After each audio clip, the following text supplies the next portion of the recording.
Hey guys, in this video we're going to take a look at how you can allow or don't allow AssistiveTouch to be controlled by game controllers on the iPhone 15 series.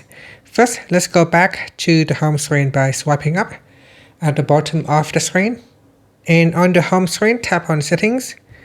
Now in the Settings page, scroll down and then tap on Accessibility. Then tap on Touch. Next, tap on AssistiveTouch. Then we scroll down and then tap on Use Game Controller. Tap on the toggle button to switch this on. This will allow AssistiveTouch to be controlled by game controllers. Otherwise, you can switch it off to block game controller from controlling AssistiveTouch. And that's it. After that, you can swipe up to go back to the home screen. Thank you for watching this video. Please like and subscribe to my channel for more videos.